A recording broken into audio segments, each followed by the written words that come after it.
ఇప్పుడు ఇదే కాంటెక్స్లో నేను ఒకటి అడుగుతాను ఏంటంటే things have changed, so expectations have changed and అమ్మాయిల ఎక్స్పెక్టేషన్స్ మారాయి, అబ్బాయిల ఎక్స్పెక్టేషన్స్ కూడా మారాయి. కానీ ఇక్కడ హైలైట్ చేయబడేది ఏంటంటే అమ్మాయిల ఎక్స్పెక్టేషన్స్ బీభత్సంగా మారిపోయాయి, అమ్మాయిల ఎక్స్పెక్టేషన్స్ ఆకాశాన్ని అంటుతున్నాయి అనేది మాత్రమే బాగా ఏమంటారు దీని గురించి? అంటే అంతకుముందు అసలు ఎక్స్పెక్ట్ లేని ఒక ఆడపిల్లల సమాజాన్ని మన సమాజం క్రియేట్ చేసి పెట్టింది కదా. అందులో 0 నుంచి హఠాత్తుగా 8కి వచ్చేసరికి అబ్బాయిలేమో స్కేల్లో 7 నుంచి 10కి వెళ్ళారు, అమ్మాయిలేమో 0 నుంచి 8కి వెళ్ళారు. కానీ అబ్బాయి నిజానికి ఎక్కువగా ఉన్నప్పటికీ వాళ్ళని జీవించుకోలేకపోతున్నారు. యాక్చువల్గా ఆ మాటకు వస్తే మేల్ చావనిజము, మేల్ ఈగో అనేది సమాజంలో ప్రతి చోట ఉంటుంది, అది కుటుంబాల్లో కూడా ఉంటుంది. చాలామంది మేల్ ఈగో అంటే ఏమనుకుంటారంటే అబ్బాయిలు ఇంత పురుషులకి ఉండే ఈగో అనుకుంటారు. కాదు, పురుష స్వామ్య భావజాలం కలిగిన స్త్రీలో ఉన్న అత్తగారిలో ఉన్నది కూడా మేల్ ఈగోయే. అవును, అత్తగారు కొత్త కోడల్ని కొంచెం తక్కువ చేసి చూడడం లాంటిది కనుక చేస్తే ఆమె మేల్ ఈగోలో ఉన్నట్టు లెక్క, even though she is a female. అందుకని మేల్ ఈగోయిస్టిక్ చావనిజంలో ఉన్న ఒకనొక మామూలుగా ఎంసీపీ అంటారు ఫెమినిజంలో, మేల్ చావనిస్ట్ పిగ్ అంటారు. సో అలాంటి ఒకనొక మేల్ చావనిజంలో ఉన్న వాళ్ళకి ఈ మారుతున్న సమాజం కొద్దిగా క్లాష్ని, కాన్ఫ్లిక్ట్ని ఇస్తుంది. అందుకని వాళ్ళు కాన్ఫ్లిక్ట్ ఉన్నమాట మాత్రం వాస్తవం, మనిషికి కానీ ఇతరత్ర కానీ. అదే కరెక్ట్గా చెప్పారు. ఒకప్పుడు 0 ఉండి ఇప్పుడు 8కి వచ్చింది, అదేమో 8 నుంచి 7 నుంచి 10కి వెళ్ళింది. కానీ ఇది చూసి దాన్ని సో మారిపోయింది, ఆకాశాన్ని అంటున్నాయి, వీళ్ళకి లిమిట్ లేదా వీళ్ళ కోరికలకి. ఇంకోటి ఏంటంటే మీరు కొంచెం క్లోజ్గా అబ్జర్వ్ చేస్తే డైనమిజం, యాక్టివిజం అండ్ లైఫ్ని రెసిప్రొకేట్గా చూడగలగడం, ఛాలెంజింగ్గా చూడగలగడం అనేది మగవాళ్ళలో కానీ ఆడవాళ్ళు ఎక్కువ ఉంటుంది. అంటే వదిలితే ప్రపంచాన్ని కూడా శాసించగలిగిన సత్తా ఎక్కువగా ఆడపిల్లల్లో ఉంటుంది మగవాళ్ళలో కన్నా. వదలట్లేదు. అందుకే దానికి రీజన్స్ ఏంటి అనేది మనం ఎప్పుడైనా మళ్ళీ వేరే డిస్కషన్ పెడదాం. మేల్ ఫీమేల్ డిఫరెన్సెస్ అని ఉంటాయి. ఆడ మగ డిఫరెన్సెస్లో బ్రెయిన్ ఫంక్షనాలిటీ వైరింగ్ అంటున్నా, బ్రెయిన్ వాళ్ళ బ్రెయిన్ వేరే, వీళ్ళ బ్రెయిన్ వేరే మొదలుకొని హార్మోనల్ చేంజెస్ మొదలుకొని ఎవ్రీథింగ్ ఆడవాళ్ళకి ఉండే ఏమంటే లక్షణాలు వేరు, అబ్బాయిలకు ఉండే లక్షణాలు వేరు. అది కూడా మ్యారిటల్ లైఫ్లో అర్థం చేసుకోగలిగి ఉండాలి, దాన్ని కూడా పట్టుకోగలిగి ఉండాలి.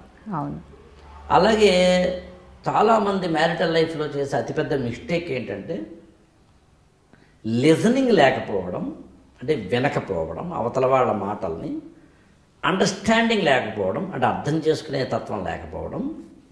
And the very simple equation ఏంటంటే నన్ను ఎవరైనా అలా గుచ్చితే బాధ కలుగుతున్నప్పుడు నేను నిన్ను కూడా గుచ్చితే బాధే కలుగుతుందని, నన్ను ఎవరు గుచ్చకూడదని కోరుకుంటే నేను కూడా ఎవరు నీ గుచ్చకూడదనే చిన్న లాజిక్ మిస్ అవుతారు.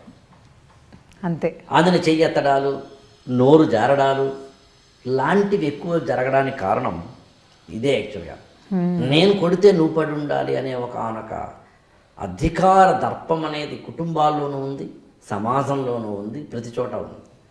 కానీ బాధ అంటే ఎవరికైనా బాధే కదా అని అర్థం చేసుకునే ఒకనొక ఎంపథెటిక్ కండిషన్ లేకపోతే ఇవన్నీ ఇబ్బంది.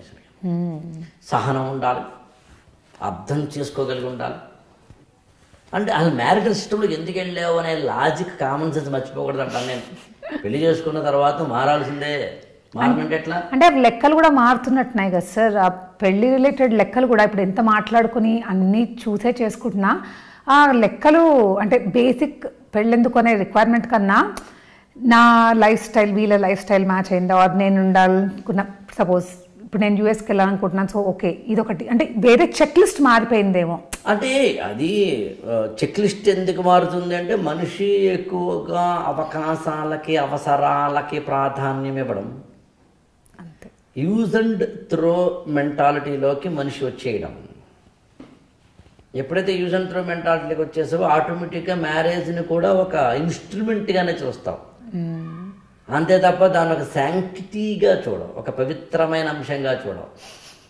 నాకు దక్కింది దక్కాలంటే ఏం చేయాలి అనే దాంట్లో బేసే చూస్తాను, అక్కడ ఇబ్బంది అయిపోతుంది. అండ్ సార్ ఇప్పుడు చాలామంది ఇప్పుడు నా అందరు like working independent women are like the పెళ్లి చేసుకోవే వాళ్ళు అలాగే ఉన్నారు. అలా కావాలని కూడా కోరుకుంటున్నారు అబ్బాయిలు కూడా. They want a working you know female who is like independent and all that. But at the same time again you know ఒక కొలమానం ఉంటుంది మళ్ళీ. దీని మట్టుకే ఇండిపెండెంట్గా ఉండాలి, అంటే ఈ విషయం మట్టుకే ఇండిపెండెంట్గా ఉండాలి, ఆర్ ఈ విషయం మటుకే యూనో ఆ ఫ్రీడమ్ తీసుకోవాలి. అండ్ వర్కింగ్ విమెన్ ఇండిపెండెంట్ అయి ఉన్నా కూడా మళ్ళీ ఇంటర్ రిలేటెడ్ పిల్లల రెస్పాన్సిబిలిటీ అంతా వీళ్ళే తీసుకోవాలి. ఇలాంటి ఎక్స్పెక్టేషన్స్ ఎలా సార్ తట్టుకునేది? అంటే ఇది ఎందుకంటే ఇక్కడ నేనైతే ఏమంటానంటే అక్కడ ఒక క్లారిటీకి ఇద్దరు రావాలి. ఇద్దరు పని చేద్దామా, ఒకళ్ళే పని చేద్దామా? ఇద్దరూ పని చేద్దామంటే ప్రతి చోట ఇద్దరు పని చేయాలి కదా, ప్రతి చోట. అంటే జాబుకి ఆమె వెళ్ళాలి అంటే పిల్లల్ని కూడా చూసుకోవడంలో, వంట కూడా చేయడంలో, ఇంటి పని కూడా చేయడంలో ఆ మగవాడి పాత్ర, భర్త పాత్ర ఉండాల్సిందే. నువ్వు జాబ్కి వెళితే నేను జాబ్కి వెళితే ఇద్దరం కలిసి సంపాదనలో షేర్ చేస్తున్నాం కాబట్టి ఇంటి పనులు కూడా షేర్ చేసుకోవాలి. అంతకుముందు మగవాడు బయటికి వెళ్ళేవాడు, ఆడది ఇంట్లో ఉండేది. ఎప్పుడైతే ఇతనికేమో పాత్ర వేరు, ఇతను స్పష్టంగా బయటికి వెళ్ళడమే, ఆమెకు స్పష్టంగా ఇంట్లో ఉండడమే, గొడవ లేదు, ఆ రెండింటి మధ్యన క్లాష్ లేదు. ఎప్పుడైతే రెండింటి మధ్యన క్లాష్ వచ్చిందో అంటే ఇద్దరూ బయటికి వెళ్తున్నారు, కానీ ఇంటి పనులు ఇద్దరు సమవాటం లేదు. ఇంకా మీరే చెప్పాలి, ఇప్పుడు జనరేషన్, ఇప్పుడు నాకు తెలిసి ఇవాళ చాలామంది అబ్బాయిలు అమ్మాయి కనుక బయటికి వెళ్ళి జాబ్ చేస్తుంటే వీళ్ళు ఇంటి పనులు సహకరిస్తున్న వాళ్ళు ఉన్నారు. ఉండాలి అంటాను నేను. అవును, అదే. లేకపోతే వెరీ నార్మల్. లేకపోతే ఆమెను ఇంట్లో కూర్చోబెట్టి ఓన్ ఇంటి పనులు చేయి, కానీ తిరిగేద్దాం. ఆమెకేమో బయటికి వెళ్ళాలని ఉండొచ్చు. మీకు ఎలా ఉంటుందంటే మ్యారిటల్ లైఫ్లో ఈమెకేమో బయటికి వెళ్ళి జాబ్ చేయాలంటుంది, దానికేమో ఇష్టం ఉండకపోవచ్చు ఒక జంట. ఆమెకేమో ఇంట్లోనే ఉండాలంటుంది, ఈమెకి మాత్రం ఆమె బయటికి పంపించి జాబ్ చేయాలనిపిస్తుంది, అదొక జంట. నువ్వు బయటికి వెళ్ళు, ఇంట్లో మాత్రం వంట చేయి, రెండు చేయాలి నువ్వే అనేవాడు ఒకడు ఉంటాడు. నేను బయటికి వెళ్తున్నాను కాబట్టి ఇంటి వంటలో ఇంటి దాంట్లో నువ్వు సమానం ఉండాల్సిందే అనే ఆర్గ్యుమెంట్ చేసే అమ్మాయి ఉండవచ్చు. స్వార్థం కోసం ఈమె పెళ్లి చేసుకుని, డబ్బు కోసం మాత్రమే పెళ్లి చేసుకుని దాని చట్టాన్ని తన యొక్క మిస్యూజ్ చేసేసే అమ్మాయిలు కూడా ఉన్నారు.